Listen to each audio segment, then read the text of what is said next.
Hello friends, आज की video में हम देखेंगे म्यूजिक पेपर 1 और पेपर 2 का प्रैक्टिस सेट 20 और इससे पहले हमने 19 प्रैक्टिस सेट कर रखा है जो आपके बीपीएससी टीचर 2.0 के लिए काफ़ी ज़्यादा इम्पोर्टेंट है। और जिन्होंने अभी तक प्रैक्टिस सेट नहीं लिया है तो सिर्फ उनके लिए 101 रुपये में आपको 15 से ज़्यादा आपको टॉपिक वाइज प्रैक्टिस सेट दिया जा रहा है। लेने के लिए आप कमेंट या व्हाट्सअप कर सकते हो इस नंबर पे। अगर आप फ्यूचर को लेकर सीरियस हो तभी आप लेना, नहीं तो आप इस वीडियो से काम चला सकते हो, आप अपने टाइम स्पेंड कर सकते हो टाइम पास। अगर आप फ्यूचर को लेकर सीरियस हो, अगर आप चाहते हो कि इस बार आपका जॉब हो, तो आप प्रैक्टिस सेट लिखकर आप लोग तैयारी और ज़्यादा मजबूत कर सकते हो। चलिए शुरू करते हैं आज का पहला क्वेश्चन। पंडित अव्वल द्वारा रचित ग्रंथ संगीत परिजात कब लिखा गया था, आपको बताना है। ऑप्शन है 1609, 1635, 1650 या ऑप्शन डी है 1667।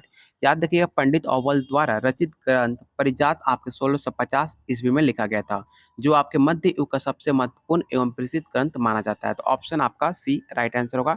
इस क्वेश्चन को आप जरूर याद रखिएगा।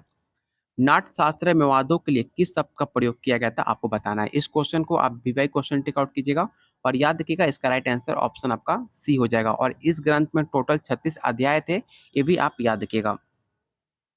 पंडित भीमसेन जोशी किस घराने से संबंधित थे? आपके एग्जाम में ऐसे सवाल पूछे जाते हैं कि कौन किस घराने से संबंधित था, इसलिए इस क्वेश्चन को आप जरूर याद रखिएगा कि पंडित भीमसेन आपके किराना घराने से संबंधित रखते थे।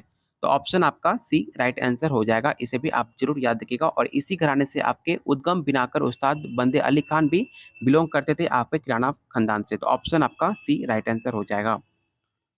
तिरवत में क्या नहीं होता, आपको बताना है। अगर आप म्यूजिक में अगर आपने क्लास किया होगा तो आपको पता होगा कि तिरवत में आपका सरगम नहीं होता है। तो ऑप्शन आपका सी राइट आंसर हो जाएगा।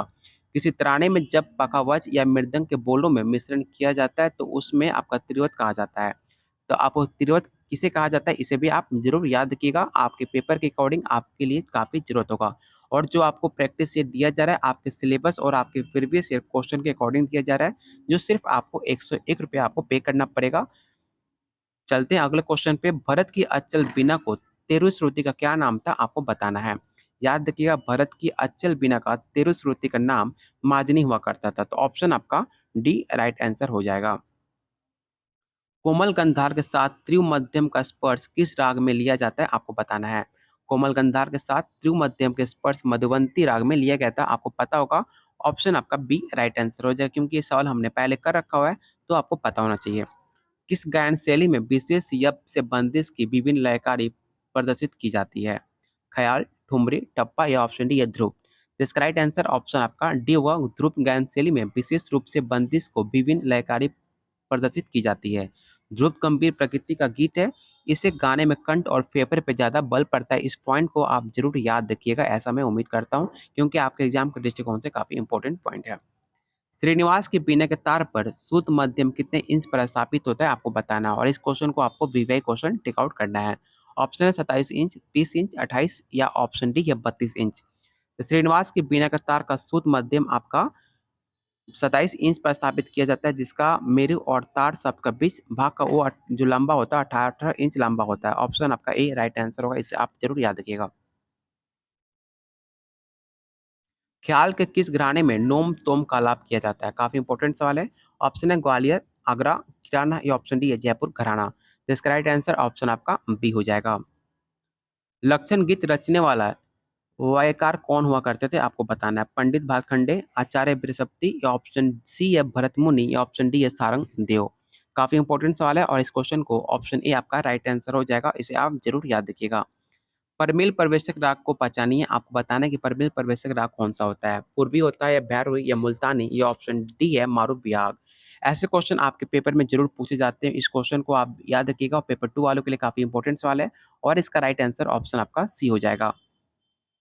उस्ताद अब्दुल करीम खान का संबंध किस घराने से था, आपको बताना। आप देख सकते हैं कितनी बार आपके घराने से सवाल पूछा जाता है, इसलिए मैं कह रहा था कि अगर आप लोग सपोर्ट करते हो, वीडियो को लाइक करते हो, तो आप लोग के लिए जितने इंपॉर्टेंट घराने हैं और इस टॉपिक पे मैं अलग से एक वीडियो लेकर आऊंगा, जो आपके थ्योरी होगा, जो आपको डिटेल में इस बारे में बताया जाएगा कौन किस घराने से बिलोंग करता था और कौन ज़्यादा फेमस हुआ करता था इस घराने से। तो अगर आप डिटेल में वीडियो चाहते हो तो आप लोग प्लीज़ वीडियो को लाइक और दोस्तों के साथ शेयर कीजिए, जिससे मुझे लगे कि आप लोग वीडियो आप चाहते हो इस टॉपिक पर। तो आप लोग के लिए अलग से एक वीडियो सीरीज लाया जाएगा, जिसमें आपको जब सिर्फ टॉपिक वाइज आपको थ्योरी कराया जाएगा। तो ऑप्शन आपका बी राइट आंसर होगा, इसे आप ज़रूर याद रखिएगा। काफ़ी ठाठ को राग को पहचानना कि इनमें 4 ऑप्शन में कौन-सा काफ़ी ठाठ का राग है? इसका राइट आंसर ऑप्शन आपका बी होगा भीमप्रासी। संगीत रत्नकार के किस अध्याय में सारंगदेव ने गमक का वर्णन किया था? काफ़ी इंपॉर्टेंट सवाल है, ये सवाल बहुत बार आपके पेपर में सवाल पूछा जा चुका है और ऑप्शन है 5वां, चौथा, दूसरा या तीसरा और इसका राइट आंसर हो जाएगा ऑप्शन डी तीसरा। ब्रात ताल का प्रयोग किस गायन शैली में किया जाता है? ऑप्शन है टप्पा, ध्रुव, ख्याल या ऑप्शन डी है चतुरंग। इस क्वेश्चन को आप याद रखिएगा और ब्राह्मण ताल का प्रयोग आपके ध्रुव गायन शैली में किया जाता है और जो आपका एक अप्रचलित ताल माना जाता है और इसमें आपके ब्राह्मण ताल में टोटल 28 मात्रा होते हैं। ये भी सवाल आपसे पूछा जाता है कि ब्राह्मण ताल में कितनी मात्रा और कितने विभाग होते हैं? याद रखिएगा 28 मात्रा होते हैं और 14 विभाग होते हैं। इस पॉइंट को आप जरूर याद रखिएगा। टप्पा गायन शैली का संबंध किस गीति से माना जाता है आपको बताना है। तो इसका राइट आंसर ऑप्शन आपका सी होगा बेसरा।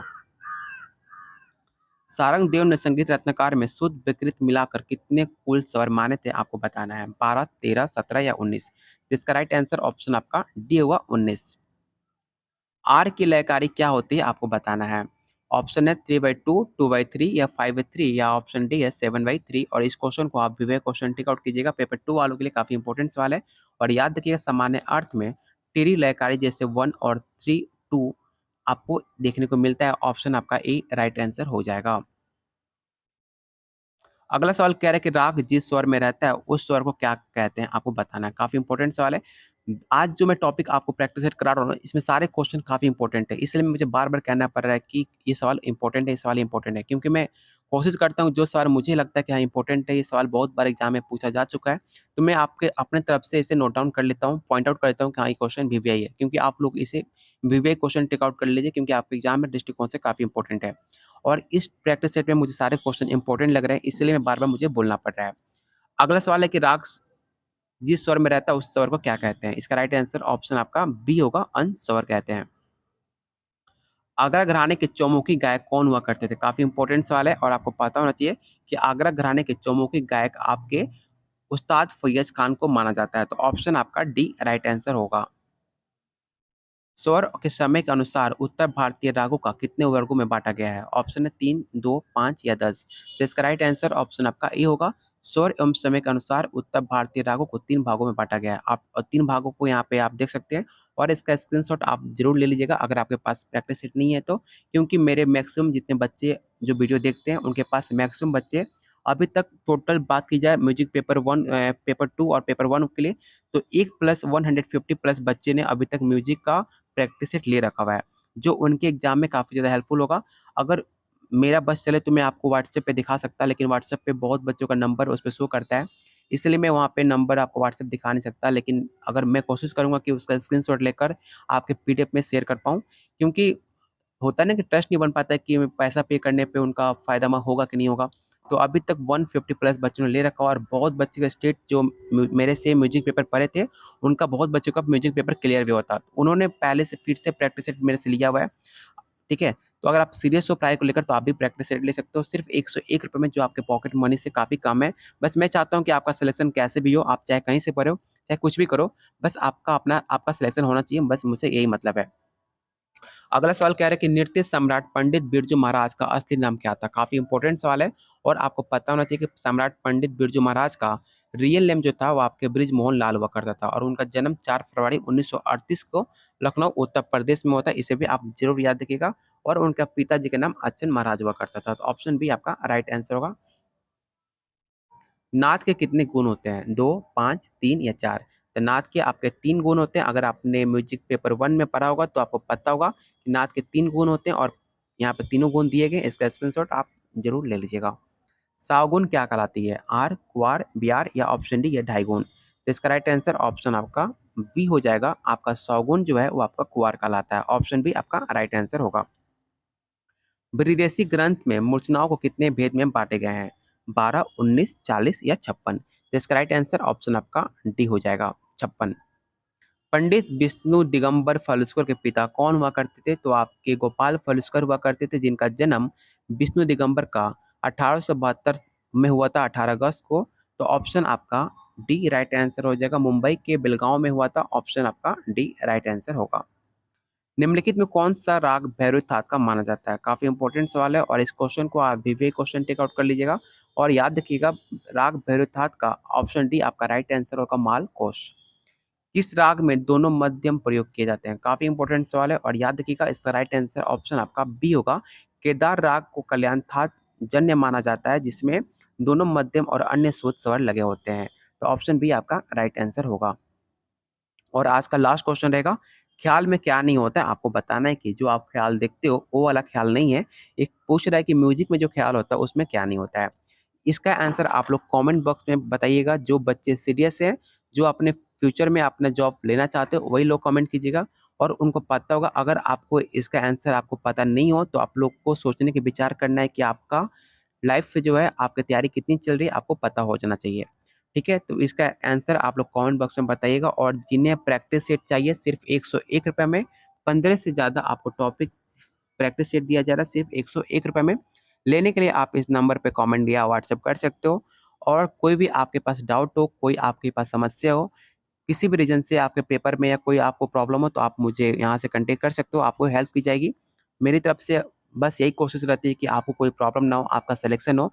अगर आपको कोई भी प्रॉब्लम हो, कोई भी क्वेश्चन हो तो आप मुझे मेरे साथ शेयर कर सकते हो। आपको सॉल्यूशन वहाँ पर दिया जाएगा, आपको समझाया जाएगा कि आपके लिए क्या बेस्ट ऑप्शन हो सकता है। अगर आपका कोई सजेशन भी हो तो आप सजेशन भी दे सकते हो मुझे और बस तब तक के लिए आप वीडियो को लाइक और शेयर ज़रूर कीजिएगा अपने दोस्त में ऑप्शन। चलिए बहुत जल्द मिलते हैं अगले क्लास में।